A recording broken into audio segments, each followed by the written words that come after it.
Right, 1725 engine, you can see it's leaking.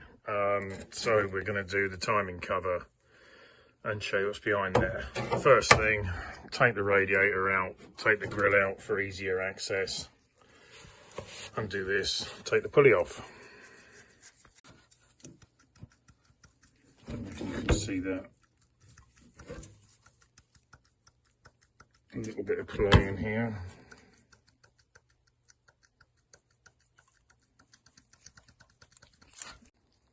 Now, you can see there's quite a lot of gunk around here. The only way you can really do this is you have to, see that red sealer in the corner up there? You have to lift the engine up to get the front plate off, which obviously it rests on the engine mounts there. So I'm going to lift it up, put a bit of wood across here underneath those two bolts so that I can take the complete front plate off. Take all the timing gear off, etc., and do it properly to do both gaskets. Right, now you can see the gap under there. I've put this bit of metal with a little bit of wood underneath the front. That engine mount's free. And that one's free. You can see the gap. So there's no weight on the timing cover. Okay, we got this off. That's not a good sign. You can see that's why the pulley's a bit wobbly. This is common. I'll try and get the bit so it focuses on there. You see the play in the woodruff key. Bit of lines on the outside. Alright, small snag on this little thing. This is normally a nut, but I've been undoing this and it's not undoing, so I think the pedestal that goes in the block is turning around and coming out, so you might have to undo all the rest and then see if that will come out after. Okay, we've undone all the other nuts and bolts. This is the only one left. Drain the oil, drain the water out. And that one, you can see, is now... Lots of see that in there. Yep, see it's come off with the peg on the other side. Unusual, but it does happen. It's got the shorter shield on the back. See people have been in here before. Turn that advert off.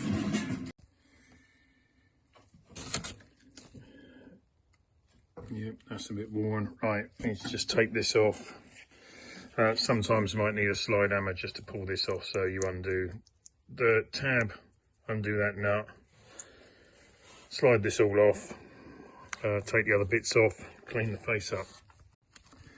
Right, it's a tip, they might move, but I've just undone that. Put the little dots in line just so it's top dead centre, just so you've got a reference. Yes.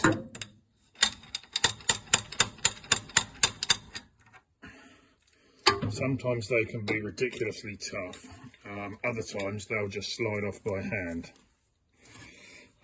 You never know what you're going to get, but just persevere. Now you can see that wasn't even really stuck on, so you have to take it all off to seal it, or you'll never seal it around the back and you'll still have it weeping.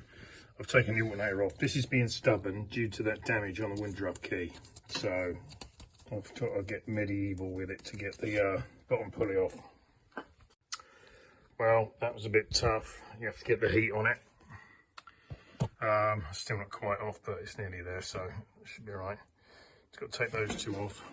This one could be a problem. There should be a bolt in there. I need to drill that out, tap it. Okay, got the woodruff key out. See, it's a bit chewed up on the end. Basically, as it sits in there that way,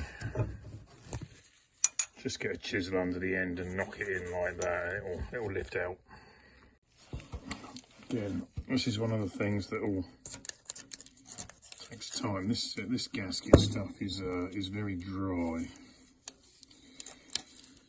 but this is what takes the time, is cleaning it all off. Right, new part, new woodruff key. Which would make it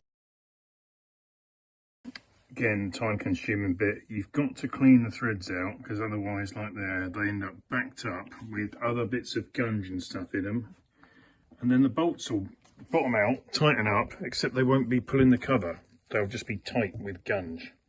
So you got to do it. Look at that, look. Yeah, we got all these little bits of residue you got to dig out. They all go in there like that.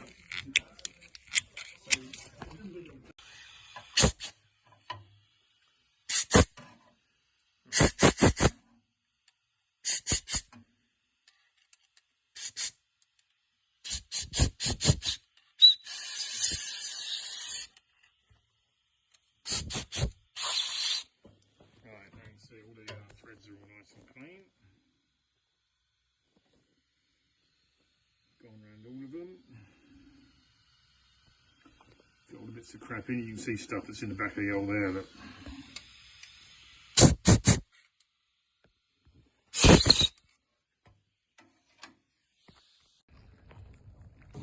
Okay, so it's all clean. I've tested the bits on here, so this will all fit on when we assemble it. So here we go.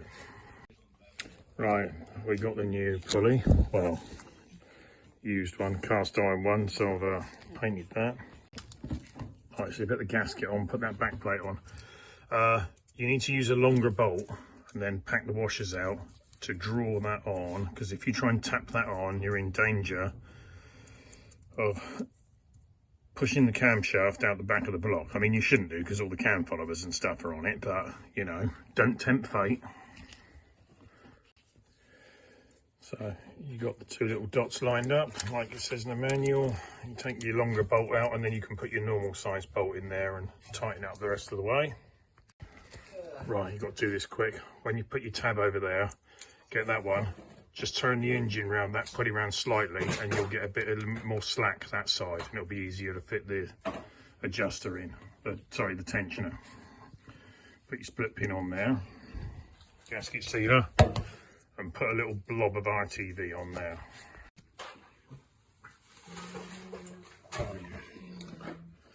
Put your timing cover tool on there. And slip that over.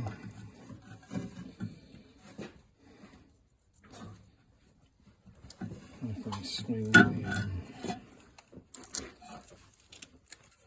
the timing chain tensioner inside it.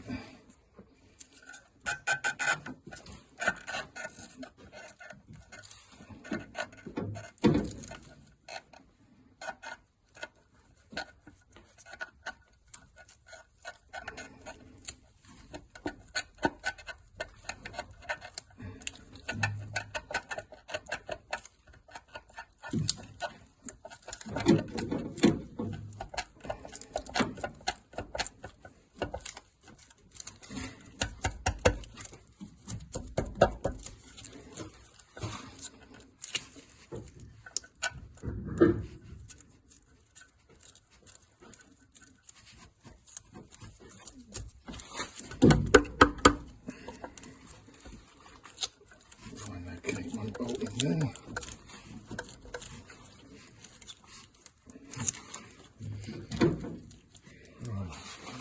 Bolts.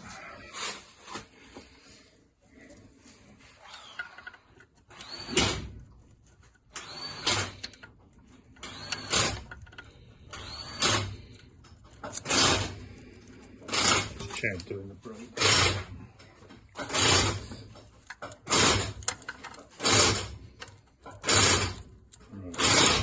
Now,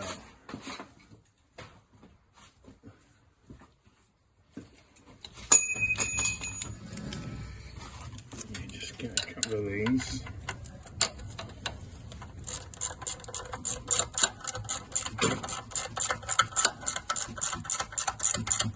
Slowly nib them up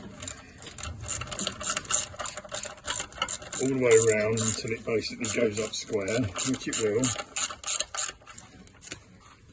Don't wind each one up, you got to put them all in and then do them all up evenly and just keep going crisscrossing across to get it all even. Right, so you get all your bolts located.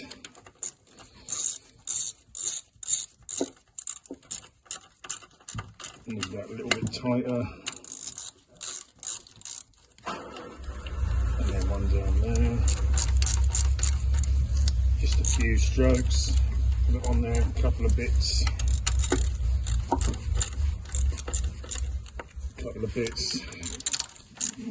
Don't be tempted to do them all right up just because it feels easy.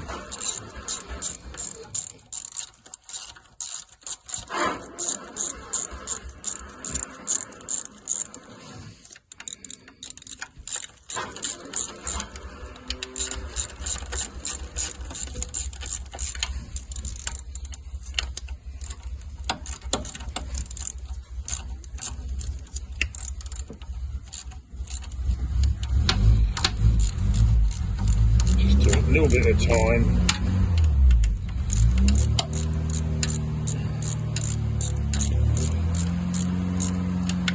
Keep it nice and square.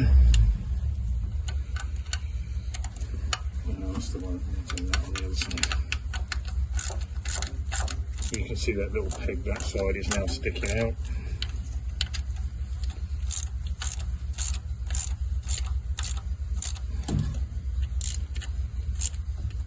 Anyway, sorry if this is a bit boring, but anyway, so now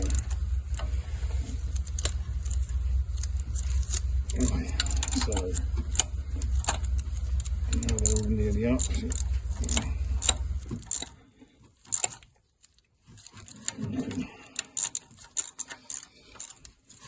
Do them tight. Now I've had these where they sort of, you do them up tight and then after the engine's been hot cold you can go back to them and they can feel loose, so it's wise to check them after a while. Right, put another blob of silicone on that and then put the nut and washer on. Right, you can see it on there, a tiny little blob.